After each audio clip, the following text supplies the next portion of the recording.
You're right, it's totally hit or miss. It's like half of it's either awesome and the rest is like, why did you bother? You know what it is? It's when they stick to the storyline of how the rebellion gets created, it's really good. And the filler episodes are just dumb.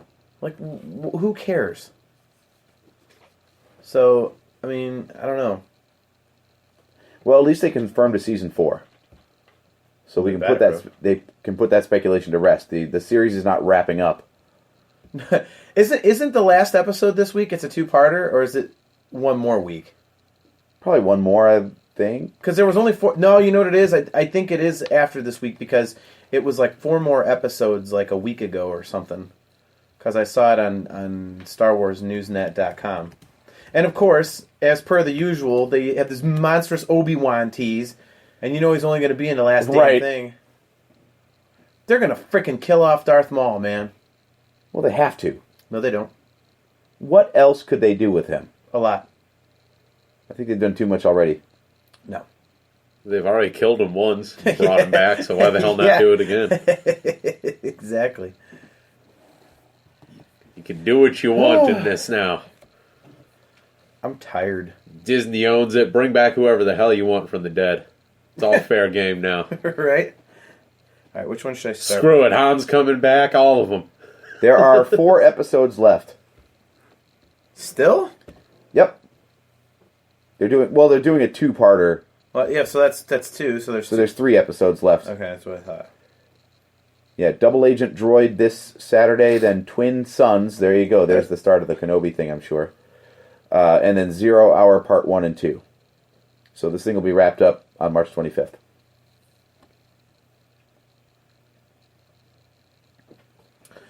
All right. Are we ready? We're ready. We're live. Okay. You ready, Steve? Yes, sir. Okay. Welcome, everyone, to another episode of the Nerfherder Council. I am your host, JT. Back with me are AJ and Steve. Want to thank everybody for tuning in.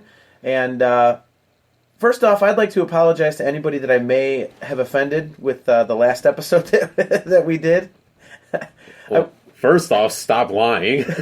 You are not sorry about offending anybody. You know, it's funny because I was listening back to it a couple days ago, and I went to make a point and kind of stopped in the middle, so it sounded really bad. I basically said, in fact, this might be verbatim, but I said, to anybody listening who is a fan of this stuff, I apologize. Like, I don't want to call you out and whatever. And I said to you guys, I said, thankfully you guys know me that, if I was actually face to face with somebody, I would actually say they're full of shit right to them. So that's not a... But what I meant to finish it with marker. was... Yeah, right. Yeah. So I meant to say, yeah, I would say you're full of crap and I would debate, but I would have a respectful conversation. We'd talk it out. Everything's cool. We'd talk about everything and have a discussion. But because I stopped halfway through, it just sounded like, well, I'm telling people they're full of crap right here, and if I was in their face, I'd be like, you're full of crap! Like, just hollering at people, basically. It's like, no. It's the old age coming out, man. You're going to be that old man in the meme with the hat that's just pointing his finger. The back in my day guy. Flippity flu. Back in my day, there was only 3 Star Wars movies. And that's the way we liked it. Yeah, but I mean, we made a lot of really good points, and I think one thing that really struck me in listening back to it was when I was leaving after recording that episode, I looked at AJ and I said, I don't think I've ever disagreed with you more. And as I listened back to that episode, I still really disagree with you more. And I think some of the points you made were they just didn't work. This was probably the most thought-provoking episode for me because I kept thinking of other stuff as I was listening to it. Like, I could have said this, or, I could have talked about this, and... And I would have crushed those points too. You didn't crush them. It's just, the whole, I mean, the George Lucas thing about, like, well, what he did would be fan fiction if he was writing stuff now that Disney owns it. No, it wouldn't. It just wouldn't. I mean, it's, I should have written this stuff down. It would have been a whole nother episode, but. Well, as soon as we get my friend, the Legends EU honk, on the show, we'll talk about what does and doesn't qualify as canon and when and how and all that, because I've been immersing myself in Aftermath, Empire's End. Oh. And I'm into part 5, so I think I'm in the home stretch. I've only got about 10 chapters left to go. But there are 50 in the book, so there's still plenty left to unfold, I guess. Right. But it ties everything together from so many sources that don't even matter movie-wise, but it all connects. And now I'm sitting there trying to think, like, does any of the new canon really matter outside the movies? And if the movies tie into the stuff that doesn't matter, how much do the movies themselves matter? Because they're not written by George Lucas. We're kind of like right back into all that whole like what is and what isn't fanfic thing again. Well, we have to accept it because there isn't going to be anything else from George Lucas. So I think that's, but I mean, if he was still writing the stuff and then they're putting out books, I would feel the same way. If somebody was making movies that came out alongside of George Lucas's movies, I'd be like, that's not it. Sorry. George didn't write it. Damn it, we're stepping right back into this, but I gotta counter that. What if George Lucas was writing the movies, but because it's Disney-led and they say that everything is now canon, what if the books coming out alongside George's movies were official instead of being tromped up? Well, then they would be part of the story group and they would at least tell all the same story. It's like people getting mad about the EU. Right, but then would you care about them then, knowing that George is still helming the movies and the books don't contradict the movies? No, because I don't care about the books right now. Okay. I don't. It's just. It's hard for me to explain on that one because I want to get into the books, but it's like I'm probably going to have to come into them later when they start putting those characters into movies. But there's just so much stuff coming out in novels that I'm just like... Eh. And it was easy to not care about the books before because you knew that they had no impact on the movies. Yeah. Now that they do, even if George Lucas was making the movies, you'd still have to pay some kind of attention, or at least have something worth knowing, going into the book, knowing there's something worth paying attention to in it. Yeah. I mean, Steve made a really good point. That the guy had a parasol on his face? I'm looking at your computer screen, Steve, and that is the exact article that I have pulled up on. That's one of the ones I pulled up to talk about tonight. Great. So there you go. How perfect. That's great. But no, Steve, you made a really good point about that on the last episode, and I just completely lost my train of thought because I was thinking about that dumb fan theory thing we're looking at. But no, I mean, I remember what I was going to say. Steve, you had mentioned that with people that complain about George Lucas completely discrediting the EU novels when he was still in charge of Star Wars and saying, well, these people wrote these stories, and he basically said, yeah, that doesn't count, and did his own thing.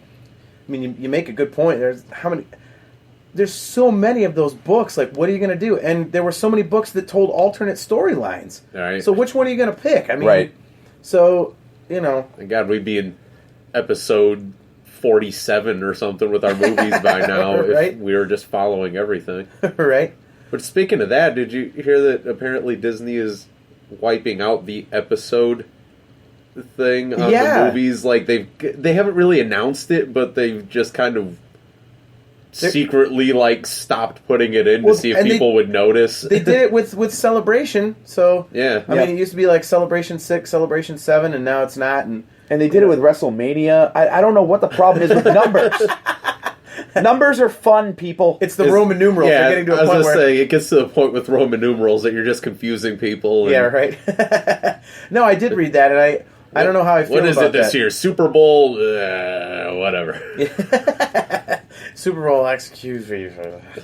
Yeah, no, I don't know. I don't like that. I think it's almost like to tie it into local for us, how Progressive Field is always Jacobs Field to the rest of us. Yeah. It's one of those things where they can weed out the episode part of it, and we're still going to go, yeah, you remember in episode 8 when we were... It's going to be there regardless of what they do, so it's kind of... The old school diehard fans I think are still going to say that. That's actually...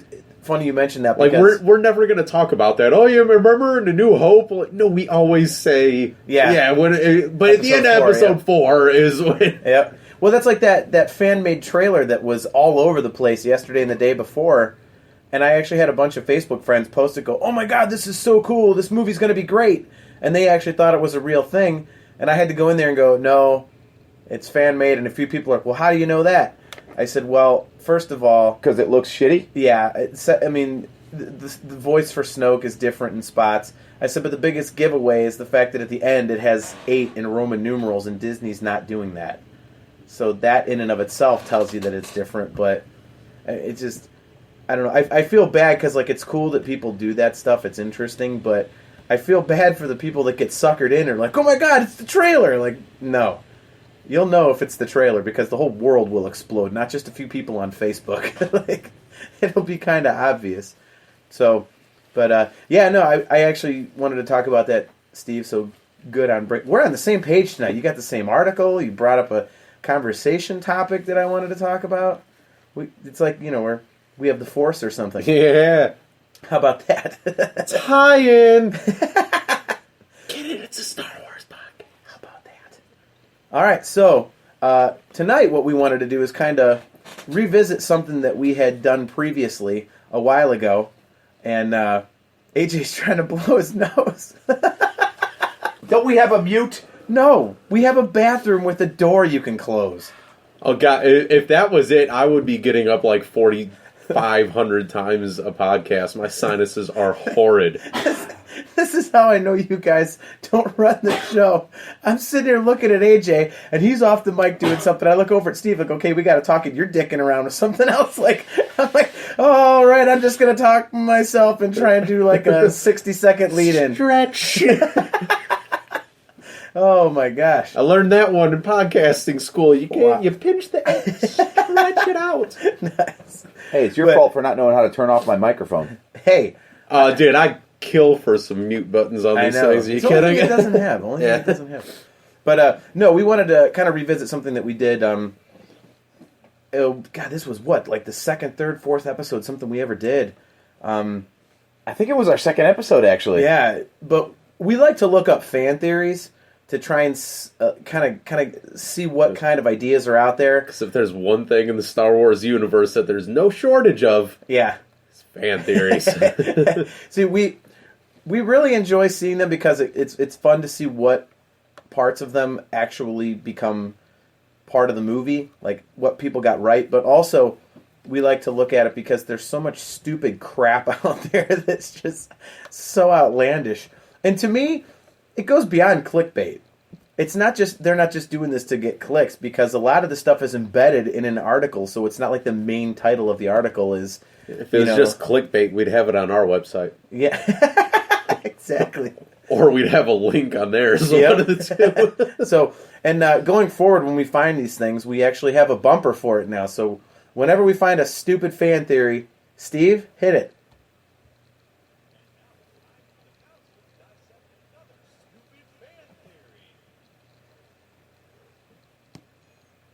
With the very proper music in the background. Yes. What instrument was that? A completely beat up, I don't know, a kazoo? I don't know what the hell that was. It was awful, I know that. It was great. Well, before we get into a fan theory, I did have to bring up one thing, because I looked up some articles, and just to get us started, to show how ridiculous people can be, I found an article that's titled, Star Wars is the most overrated franchise ever. It's simple math. Most Star Wars sucks. Okay? Can have your own opinion. It's fine. Whatever. I will just read you one paragraph, which just goes to prove that this guy probably has a parasol tattooed to his face. It is, if this thing would stop, it keeps going to some junk site. Okay. Here we go. The reality keeps trying to load your Plenty of Fish yeah, page. Yeah, right. With those stupid emails I keep getting for some reason. The reality here is simply mathematical. Out of 6 Star Wars films, 2 qualify as good. They're referencing the original saga. That leaves 4 poor to terrible movies, an overwhelming majority of the series. If you picked a Star Wars film out of a hat, odds are it would be garbage. It's hard to think of a franchise with the pop culture weight of Star Wars that's so generally miss rather than hit. Here it comes. Let's put it this way. The Fast and the Furious franchise has a better ratio of good entries to bad entries. A way better ratio. No, it doesn't. Is this a legitimate article? Like Yeah. they're trying to express a real opinion? Yeah. But, I mean, he doesn't really make any points. It's not that long of an article. It's basically saying that Empire Strikes Back is awesome. One of the other ones, which doesn't really explain if it's episode 4 or 6, is okay, and the rest is crap. And it doesn't really... It doesn't really go... It just basically says, like, yeah, there's more bad movies, but... You're basing your opinion off of a comparison to the Fast and Furious franchise. You are instantly discredited. Exactly. So that's why I wanted to start with that one, because when I was looking up articles and I saw this, like, most overrated franchise ever, okay. What's the guy's name? Devin Faraci. Devin, there was a man in the People Against George Lucas thing that has a parasol tattooed on his face that has more credibility than you do. That's it. I would take my Star Wars franchising information from Umbrella Face before I would you, sir. That's going to be our new thing. Anytime someone just comes up with something that unbelievably stupid, we stamp them with a parasol in their cheek. Sorry, you get the parasol. God, can we get those made before the celebration? Just get a whole bunch of temporary tattoos. Yeah, and we'll pass them out. Somebody just says something really dumb to us, like, can you please put this on your face? Let's bring a wet sponge and we'll just stick them to people's faces. That's why we'll actually get kicked out of Celebration. We'll be smashing wet sponges on people's faces and hitting them with tattoos. Oh my gosh. But, yeah, so we talked some fan theories about a bunch of things before. I mean, there was stuff about Episode 7, Rogue One, things like that. So, we found articles about mostly The Last Jedi. And, Steve, you've got this one up on your screen. And this is 5 interesting theories. The 5 most outlandish fan theories relating to The Last Jedi. I think we can agree that this first one is really stupid. Am I wrong? Yeah. Ready for this, AJ? The first one is Rey is Luke Skywalker's clone daughter. How could she be a clone and a daughter? I guess if you want to be technical about it, they said that Boba Fett was Jango's son, but he's actually like an unaltered clone. But they said he's an unaltered clone, but everyone, he calls him Dad. So technically, you could do that. It's canon to have done that before. But would they really dive into the cloning thing again? Yes. So Rey is Luke, but female. Apparently so. They just forgot a chromosome in the cloning process. She doesn't look anything like Luke, except for being a white chick. Well, don't forget, there's also the theory that she's got a nose, eyes. I mean, what else do you need? Exactly. I mean, don't forget there's that theory that she's a Kenobi because she has a British accent. So, I mean, all you need is an accent. Well, it says, this one comes courtesy of renowned Star Wars conspiracy theorist Mike Zero, who this week has mostly been watching bloodthirsty new X-Men outing Logan and wondering what might happen if Lucasfilm borrowed its plot. The idea here is that Daisy Ridley's Rey simply must be connected in some way to Luke Skywalker, but cannot be his natural daughter because Leia would have recognized the proto-Jedi when they met on Takodana in The Force Awakens. Wait a minute, did you just throw in like a spoiler for Logan? No, it's right in here. That's what I mean, like you just totally read a spoiler of Logan. Who gives a damn? Well, let me finish I wanted to see it at some point. Pick your nose over there, let me finish. Honestly, you could get the plot of Logan from everyone knows commercials. Everyone knows it's Logan and a little girl. He's like a protector. Yeah, I didn't know the little girl was a clone of him. I didn't know that. It doesn't say that for sure, so you don't know that. The confused look on Luke's face at the end of Abrams' movie also makes more sense if Rey is a clone, somebody he perhaps recognizes as a literal kindred spirit via his force powers, yet does not fully recognize. Plausibility, 3 out of 10. Cloning is already firmly established in the Star Wars canon. The Stormtroopers began in the prequels as members of the Galactic Republic's clone army. But Rey looks a lot more like Carrie Fisher's Leia, or her mother, Padme Amidala, than Luke. Surely a female clone of Luke would have blonde hair? If this one pans out, the Force Awakens casting director deserves to be fed to the Rancor. So, I think the write-up about the theory is better than the theory itself. Who would come up with that? A clone? That's what I don't understand. It's People have way too much time on their hands. yeah, Yeah. yeah. That's not it at all. That's just not. 3 out of 10 is 2.5 points higher than it should be. That just seems like such a reach to me. That's what I was saying. That's why I was like, you really think they would go back to the whole cloning aspect of the series? Like, that's so far gone at this point that the main aspect of that, the cloning thing, they wouldn't go back to because they're trying to avoid all the prequel stuff, and that harkens back to the prequels. And worse than that, it harkens back to Legends EU. Like, there were so many times that they used the cloning. Like, there were 1 or 2 Palpatine clones after the Emperor was destroyed. You know, anytime they just needed, like, a new big bad guy, like, wait a minute. Oh, there's another Palpatine clone. Ugh. Yeah, that's just too easy. They're not gonna write something like that. Just basically say she's a female Luke Skywalker to keep it going, like so we can keep the Skywalker character going. Like she's Luke but a girl. It's just almost low hanging fruit. Yeah. And then that makes you think weird too, because so many people got the hots for Rey, and if it's basically female Luke, that's really going to make you. It's going to make you feel kind of weird when you're leaving the theater after episode 8. Like in the movies when dudes are hitting on some hot chick and they find out she's got junk. It's like a dude right. drag. The entire scene from Ace Ventura just went through my head. The guys scraping their tongue and taking the shower and stuff. Right? Yeah, that's... Ugh. Well, you've seen the whole Rey is a Palpatine descendant thing, right? That one I have not seen. No, wait a minute. Is that part of the list? No. Okay. This one is so brief, it doesn't even need to be looked up. It's just this simple. Here's the analysis.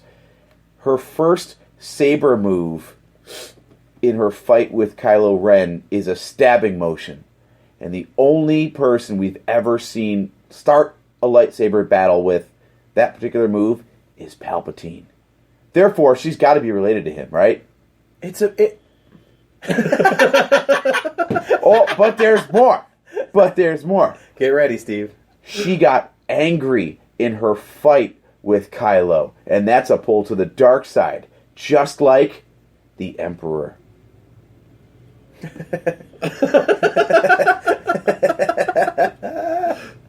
Yeah, that's... I mean, I think...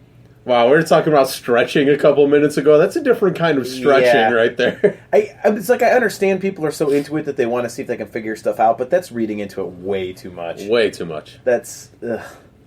So...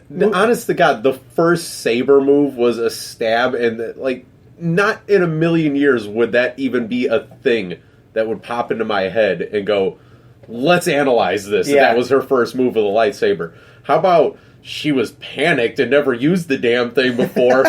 It was Right. blindly poking the thing out, trying to save her own ass. How about that? I have a Star Wars fan theory. Sometimes common sense actually occurs in Star Wars.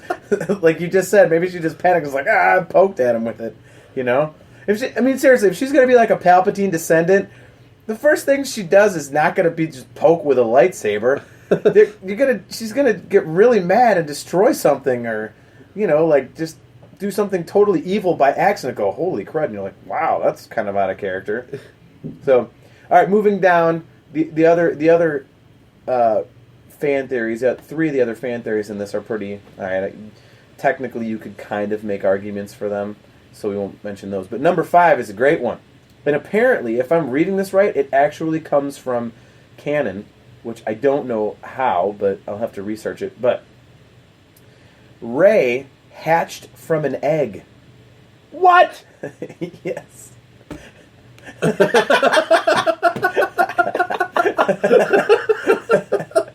Yes. Rey hatched from an egg. So which came first, the Rey or the... Oh, jeez. If you think some of these theories are far-fetched, try reading some of Marvel's more far-out Star Wars comics. The publisher's Poe Dameron title features a reclusive culture known as the Kraysh, who worship a giant blue glowing egg that they believe will one day crack to reveal the, presumably fully formed, savior of the galaxy. Who might that be? Well, there's only one Star Wars character currently being set up as Luke Skywalker's heroic heir, and that's Daisy Ridley's Rey. What if that egg had already burst open, discovering the Jakku lowlife as its powerful Force-sensitive occupant? Or, what if the egg popped open and it was the gobbledygooker? Anybody who's a wrestling fan will get that reference. Anybody else like, what the hell's a gobbledygooker? But anyway, yeah, that's what... What are we, 20 minutes into the show? My head hurts so bad right now. Rey is an intergalactic gobbledygooker.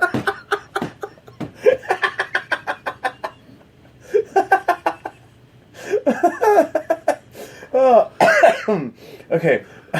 Plausibility. 1 out of 10. This one seems to have been spun off yet another unconfirmed theory, the deeply silly one about Rey being a reincarnation of Anakin Skywalker, which we discussed and ripped apart. As we all know, Luke's not-so-dear-old dad was spawned by the Force himself, Jesus-style, rather than having a traditional human pops. But we think Shmi Skywalker would have mentioned it in The Phantom Menace had her son emerged, monkey magic style, from a giant egg. Monkey magic style. That's what it says. Monkey magic, capitalized, 2 capital M's. So a force tree popped out a giant glowing egg, and then the egg hatched Rey. Right. See, we think Shmi Skywalker would have mentioned it. I saw this in an episode of Monty Python's Flying Circus. Oh boy. Well, you remember the egg? The egg splits open, and there's the woman, stands up out of it, and then her hair trails off and goes into a meat grinder, and... Oh, yeah. Oh, God. See, now we're getting outlandish. That was Rey. See, this is what I'm talking about. We think Shmi Skywalker would have mentioned it in The Phantom Menace had her son emerged from a giant egg. Yeah, or... not. Like...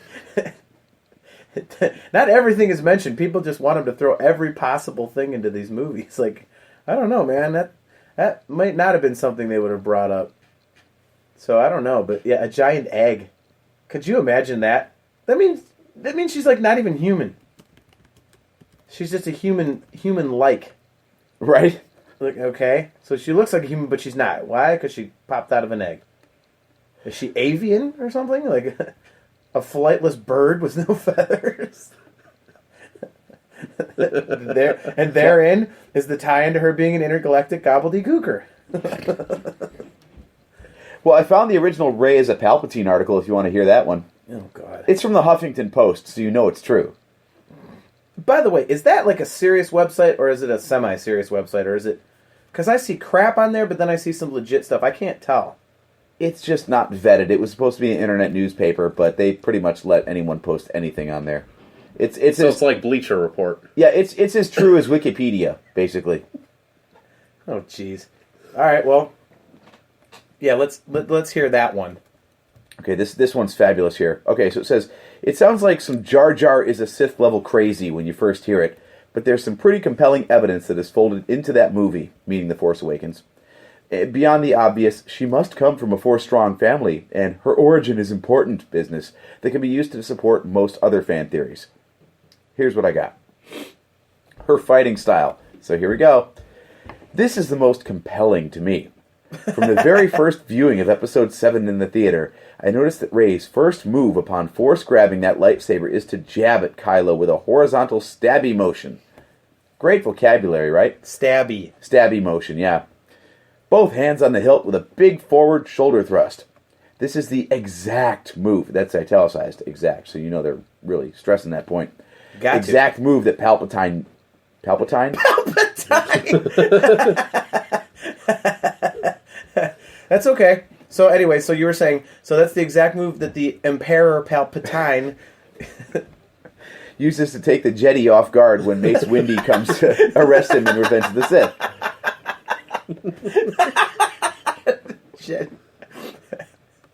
Oh my god. So anyway, so that's the exact move that Palpatine uses, okay. Rey repeats the move 2 more times over the course of her short fight with Kylo. The Emperor uses it multiple times in both of his major fight scenes. It's a fighting style that does not fit into any of the traditional forms. That's underlined, so apparently there's a hyperlink to Jedi fighting forms. And indicates that the character is powerful and talented enough to forge their...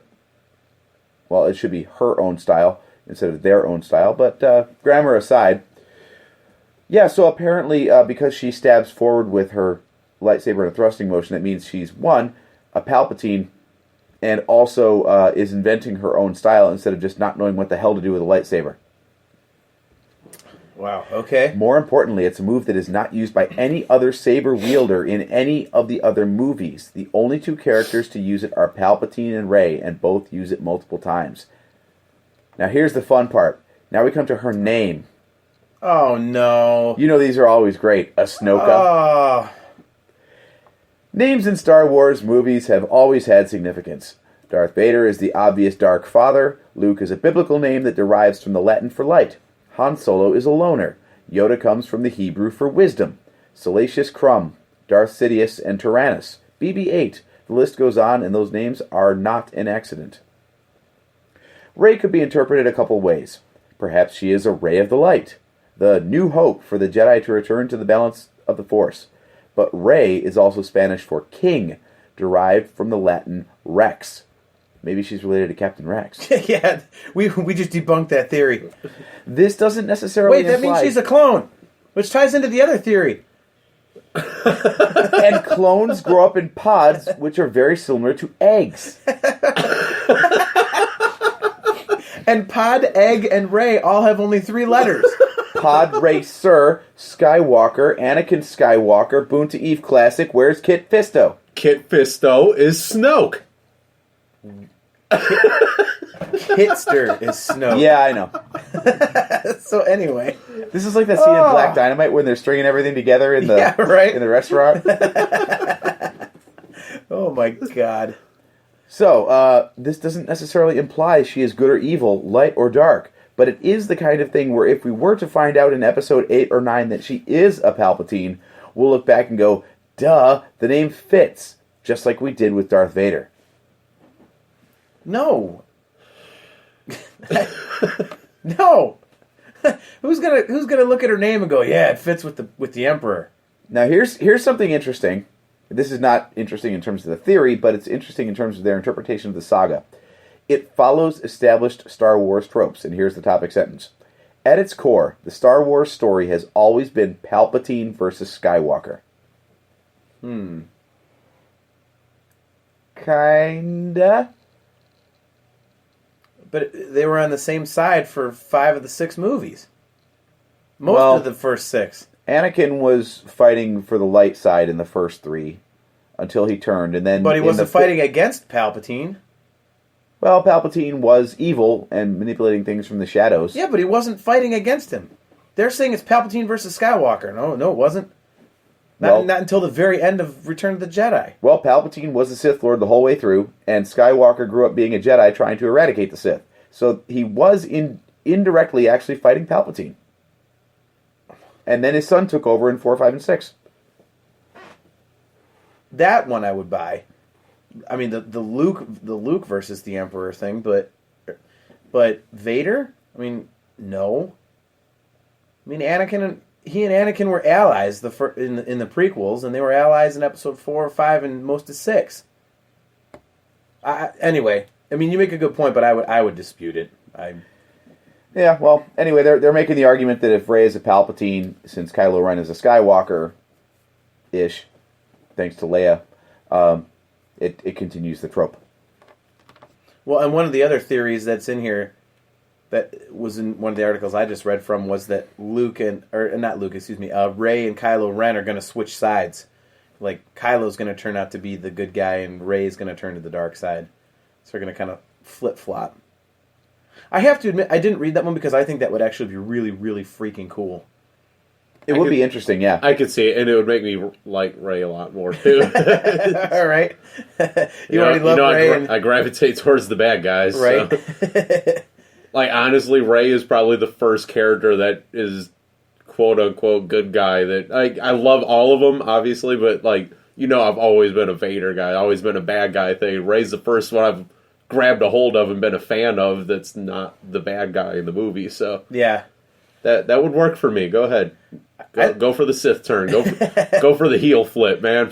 That would be kind of cool if they did like a double turn, though. It would be really interesting because you never see that.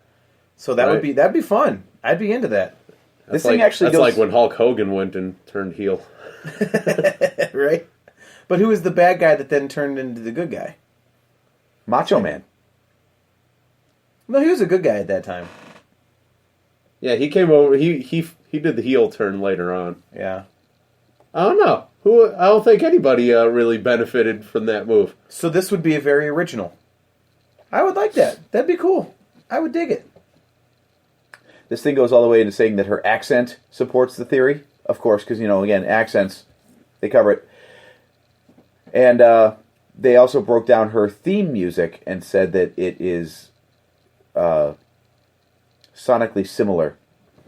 I don't know how these actually go, but it's do, mi, do, sol, something like that. And the Emperor's theme is do, mi, do, so. So... I don't know. Yeah. I'm pretty sure you just ordered something from the Chinese place up the street from me. Right? Did you just order the number 7? See, I know that we're huge nerds because we have our own Star Wars show, but we don't have that much time on our hands. No. You got to sit there and research that kind of thing. It's not like it's just there for the taking. When you watch the movies, like, oh my god, that the Emperor's theme is kind of like race. You don't really catch that unless you're really looking for it or you go looking for it. So what the heck? Well, chances are better than not. If you have that much time on your hands, you have no clue what a vagina is. So, do me so, do me. Had to pay with my credit card to get laid.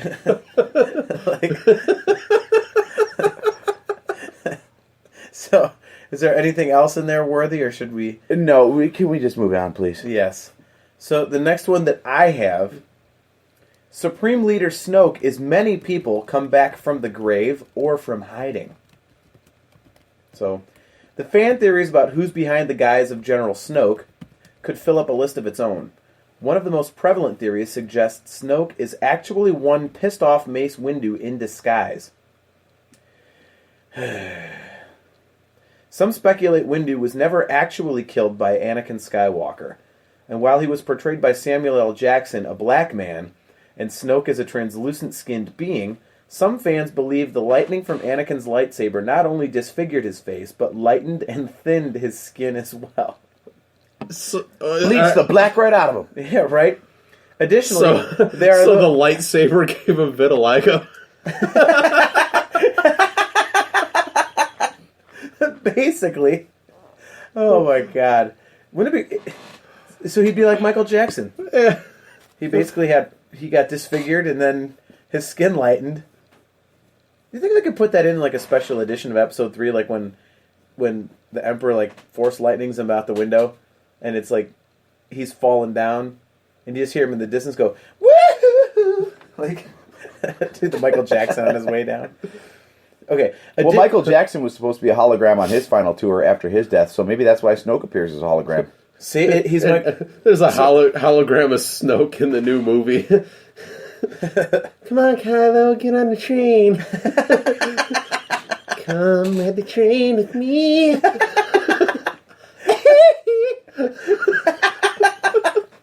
Man, we are not right tonight.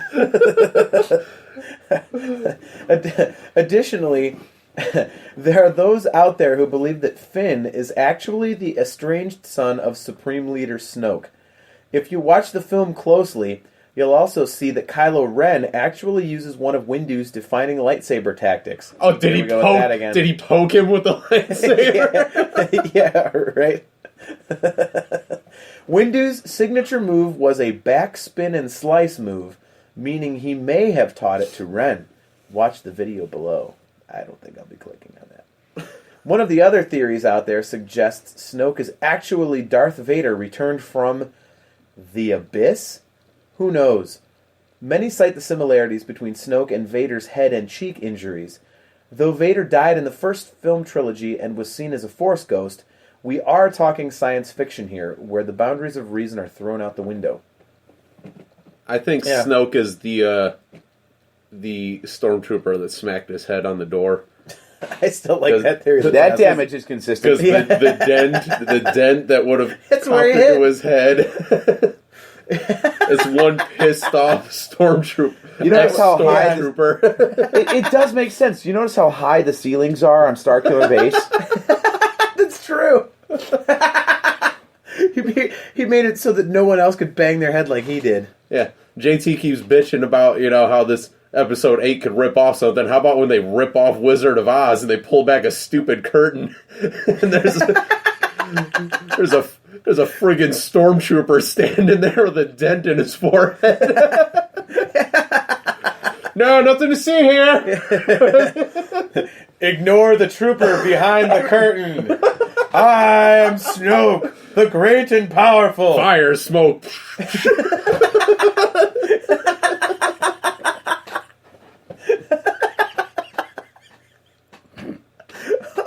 God. Oh, man. See, these stupid fan theories have led us to our own stupid fan theories. Well, I can tank them all right now. Reddit has it figured out. Oh, boy. Darth Maul is Snoke. So what about the Zabrak markings? Dude, come on. You think they didn't think of that? Intergalactic concealer? It's supposed... Now, I forget, AJ. You know better. Video editing. You could take all that out in the hologram, Yeah, right? it's a hologram. It's like, Yeah. No. It's a Snapchat filter. Is the Zabrak markings, is that like from birth or are those tattoos? I always forget. I think they're tattoos. Okay. Pretty sure. Yeah, I mean, they're hardcore like that. They tattoo their infants. Works for me. They are intergalactic slaves, basically, so... Yeah, this is a good one. See, here okay, now I've scanned this a little bit, and you tell me if I missed some dialogue in some of the movies, because they're quoting things that I don't remember ever being said. Okay. All right? Upon closer inspection of Episode 7, Snoke reveals his true self through a quote from his former identity as Darth Maul. Snoke tells Kylo that he will become one with the Force in The Force Awakens. When? I don't remember that. Yeah. This I particular wonder if phrase... that's from the novelization. Oh, if it is, I don't remember it being... I mean, I only had the audiobook, but it's not abridged, so I would have heard it. It says, this particular phrase happens to be eerily similar to the words Darth Maul spoke to Qui-Gon Jinn before stabbing him through the chest, courtesy of his light shaft. Are you kidding me? Yeah. Maul said, you will be one with the Force, Jedi.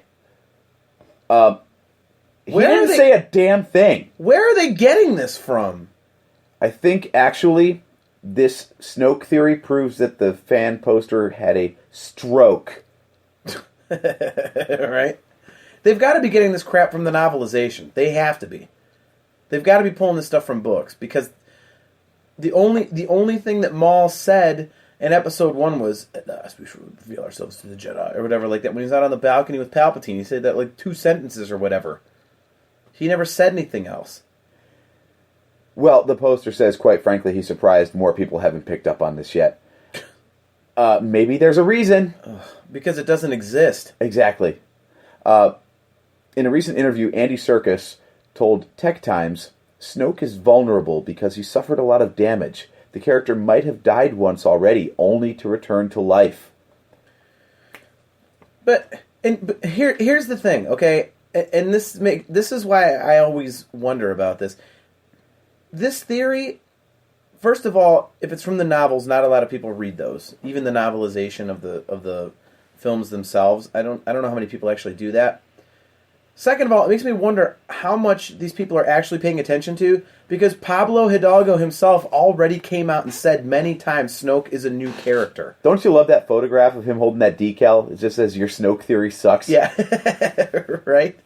But I mean, it's like, everyone's trying to figure this out, and Pablo Hidalgo already said, we haven't met Snoke yet. He's new. So, there are no Snoke theories. He's a new guy. But everyone's trying to figure it out. Like, oh, well, no, he's this guy, he's this person. No, he's not. He's just Snoke. Well, okay, I will say this. I don't think it's quite that simple. When Pablo says Snoke is a new character, I don't think he means he has never been introduced before in Star Wars canon. But he is saying he has never been in one of the movies before. It seems like, and again, I haven't got to the end of the book yet, but it seems like with all the groundwork being laid at the end of this Aftermath book, that one of the characters that manages to get out of all the crap going on in this book probably goes on to be Snoke. But it's not a character that existed before these books, or at least the books in the new canon were written. Is it some race of like alien type of thing from the beyond or something like that? I read a theory about some race of people